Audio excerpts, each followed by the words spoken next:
Hello, my name is Tatiana, and right now I will be completing my skills checkoff assessment for cranial nerves and neurology overall. So before I would enter the room, I would introduce myself to the patient, make sure my hands are washed. Okay, so for the first test, we are going to be testing cranial nerve 1. I'm going to have my patient actually sit, and I am going to have him smell 2 things, and he's going to just try to describe them for me. This is going to let me know that his senses are working. Let me just grab them.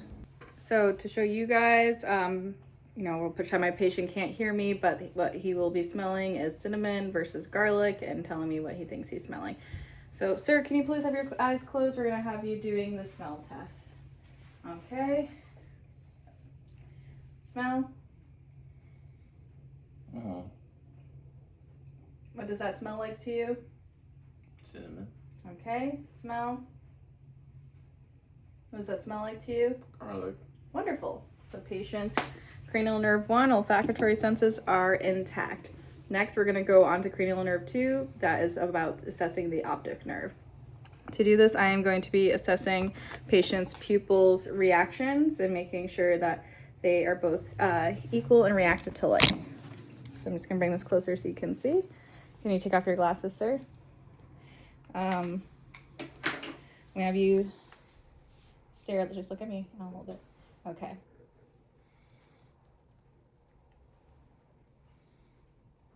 So what I'm looking for is that patient's pupils do constrict when light is introduced into the field, and they did. Thank you. So pupils are both equal and reactive to light. Next, we're going to go on to cranial nerve 4, that is trigeminal. So right now we're going to be assessing the patient's jaw. To do that, I'm going to be palpating the mastoid process here. And to further assess, I'm going to have patient open, close. Good, no clicking felt or heard. Moving on, we're going to go to cranial nerve 7, the facial nerves. So I'm just going to give you some instructions, sir, and we're going to observe that you look here. So first, I'm going to have you raise both of your eyebrows. Wonderful. Okay. Now I'm going to have my hands over your eyelids, okay? And I want you to close them. All right, patient's still able to close eyelids even with some resistance. Next, I would like you to smile. Wonderful. Can you frown? Okay, good. Can you clench your teeth? Good, and I can see on the side the flexion there. Can you puff out your cheeks? Beautiful, you see his cheeks were even with both puffing out. Wonderful. Next, we're gonna move on to our acoustic nerve. So we're gonna be doing some of our fun hearing tests. For the purpose of this exam, I do not have a tuning fork, so this real fork will be our tuning fork. Okay, so first to do a whisper test, I'm going to stand about 5 feet away from the patient, and I would say a multi-syllable word to see if he can hear me. Universe. Okay, say it out loud. Universe. Good.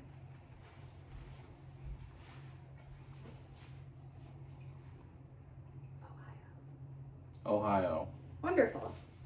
Next, with our tuning fork, we will be doing the Rhine test. To do that test, I would bang the fork to have the sound start resonating, hold it to the back of the head, and then bring the fork over to the outside part to assess for air conduction in the earway. Do you hear it, sir? Yes. Wonderful. Left ear is good. You can do the right ear now. Yes. Wonderful. Hearing is equal. Next, we'll move on to the Weber test. I know, it's been a long day. Okay, Weber test. So for this, we're going to just put the fork at the top of the patient's crown and then see if they're hearing the resonance louder in one ear versus the other.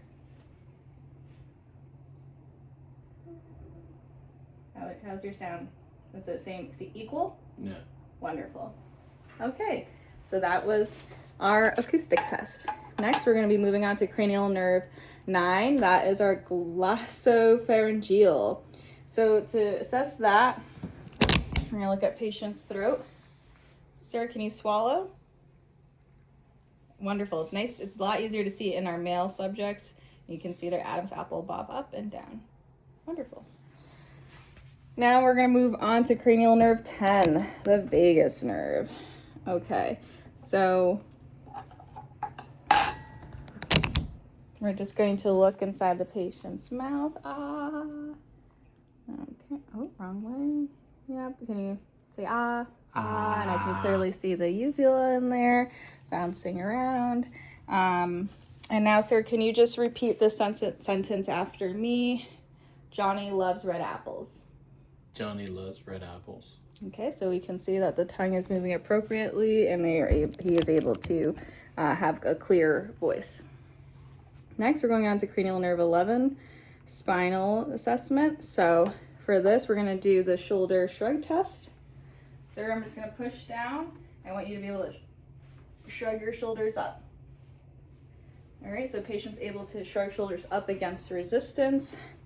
All right, next we're gonna assess that doing your head. I'm gonna just have my hand here. Can you turn to the left? Wonderful. And again, towards, wonderful. Patient's able to move neck against resistance. Now we're gonna assess the tongue. That is the cranial nerve 12, to assess the hypoglossal. All right, so for this, I'm gonna have you stick your tongue out, move it to the left, to the right, up, down. Okay, put your tongue back in your mouth, please. Can you please press your tongue into your cheek? And the other. Wonderful. Thank you very much. So we can see that his tongue appears to be normal size, shape, and symmetry, and is able to move. Okay. Next, we're going to move on. We've completed our cranial nerves. Now we're going to go on to our sensory assessment. Okay, so first we're going to start with superficial touch. Okay, I'm going to have you close your eyes. I'm going to use, it's just a cotton ball, sir. Okay, I'm going to need you to identify if I'm touching your left or right arm or leg. Right arm. Wonderful. Left foot. Wonderful. Left arm. Mm-hmm. Right leg. Wonderful, you passed. Now we're just going to look at your hands and assess your medium, ulnar, and radial aspects. Can you hold your palms out? Okay, so looking at the pinky areas here, it identifies the ulnar. Then if we look at the middle finger and the pointer finger, that is the radial, and then the median is as it sounds in the middle. Do you feel me touching? Yes. Okay, what about over here? Yes. Wonderful. So sensation is intact for the medial, ulnar, and radial aspects. Okay, now we're going to be moving on to sharp and dull sensation. So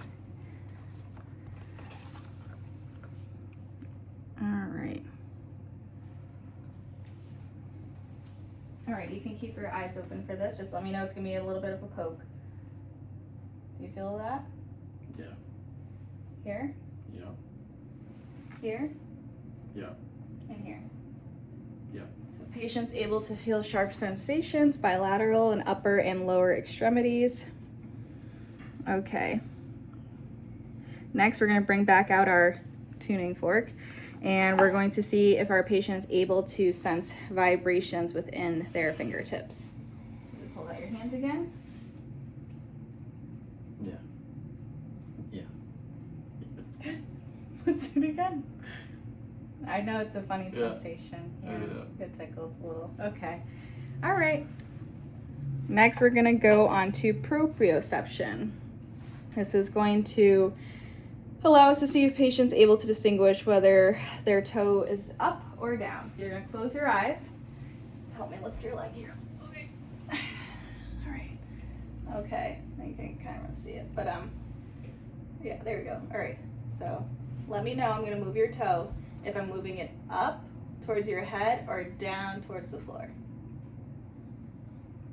Up. Okay. Down. All right, next leg.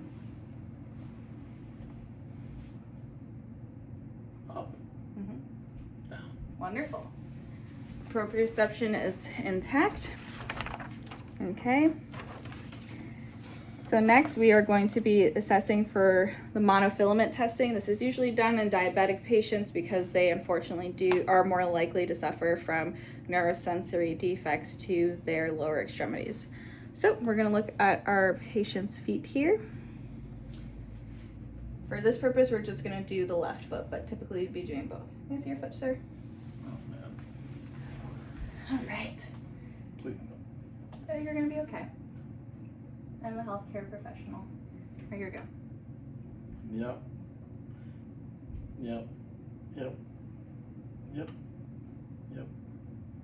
Yep. Okay, patient has sensation throughout. Okay, next we are going to assess for sterogenesis. So I'm going to place an object, a commonly used object, in the patient's hand. With their eyes closed, they're going to tell me what they're holding. Okay. So close your eyes. You can sit up. I'm going to put an object in your palm, left palm. We're just doing one at a time. All right. But keep your eyes closed. Can you tell me what you're holding? You can play around with it. Whatever. Nail clipper. Patient was correct. It is a nail clipper. Okay. We're going to do that same thing, but with the other hand.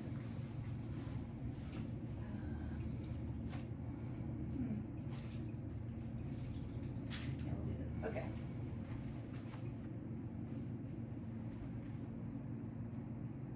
It's a rubber band. Wonderful. So patient was able to identify both objects correctly. Next, I am going to assess for, grapethesia. To do that, I'm gonna draw a number on the patient's hand and let them tell me what number I'm drawing. All right, eyes closed. 3. Correct. Okay. Next, we're going to do 2-point discrimination. So, to do that, we're just going to, you can keep your eyes open this time, okay? And I'm just going to have you distinguish whether I am touching you with 2 points or just 1. Okay? Can I see your palm? Okay. Was that 2 points or 1? 1. Okay. Oh, there's 2.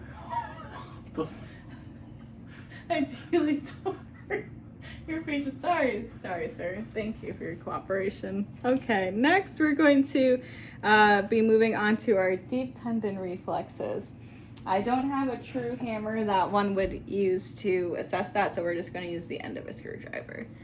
Okay, starting with the umbilicus. Okay, so I'm going to actually have you lie down for this. Thank you, sir.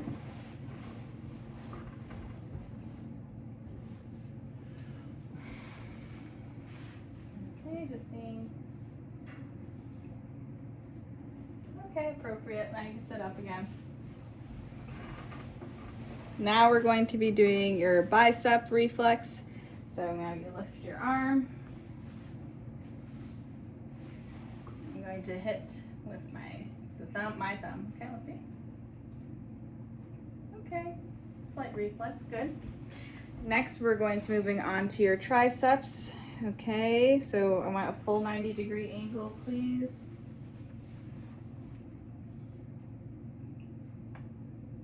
Okay, very good. Moving down, we're now going to look at your brachioradialis. If you could just rest your hand on your leg, palm facing up. Sorry about that, one moment.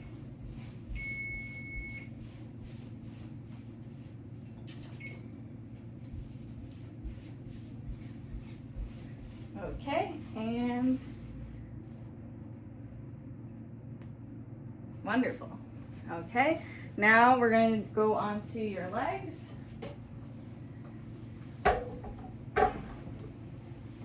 We'll start with the patellar knee reflex.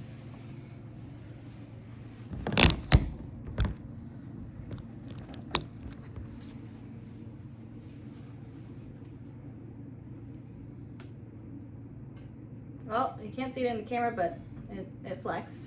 And now we're gonna do the Achilles. We want to make sure the tendon is completely flexed in the back, supporting the toe, heel, not the heel, the base of the foot. All right, and I'm gonna hit.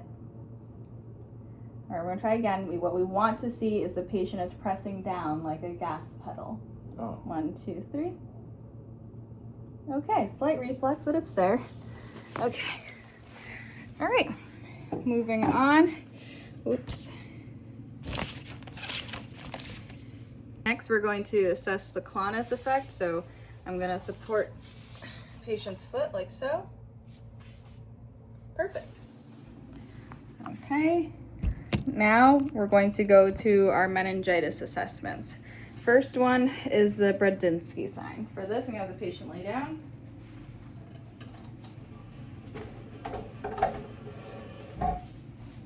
Thank you, sir. Okay, so what I'm going to ask you to do is flex your chin to chest. Oh, okay, let's take this out, sorry. Chin to chest. Wonderful. So that is a negative sign, which is what we want. If patient, a positive sign, flexing the chin to chest, patients who do have a positive sign for meningitis, you would see their hips and knees move up. All right, next we're gonna do the Koenig sign, also used to rule out meningitis. Okay, so I'm just gonna have you bend your knee at a 90-degree angle. All right, and then I'm just gonna extend it. Wonderful. If patient showed any pain or resistance to that, that would have been a positive sign. He, however, did not, so it's looking like he's in the clear for meningitis. Okay, next, have you sit on the couch, sir. Thank you. We're gonna assess for cerebellar function. I just want you to repeat like me. We're gonna do finger to nose. Wonderful, thank you. Okay, now what I want you to do, you can look at me, all right, but you're gonna do heel from one leg down to your shin, and then do the repeat, heel to shin. Wonderful, okay, and then next part, we're gonna do the Romberg assessment. So I'm gonna just have you stand where you are. Okay, so to this, I'm still going to support my patient, but we just do this to see if patient has kind of altered motion, if they feel like they're swaying, as if they're on a boat. So as you can see, he's standing still right now as I'm talking, explaining this. He's not swaying, making any motion, but now we're going to ask patient to close their eyes to see if that induces it. I'm guarding him just in case he does become wobbly at all, but thankfully he is as still as a tree. Wonderful. Next, we're going to do the pronator drift test. So I'm going to have you hold your arms up as like so. Nice, extend them please. Now count to 10. With my fingers?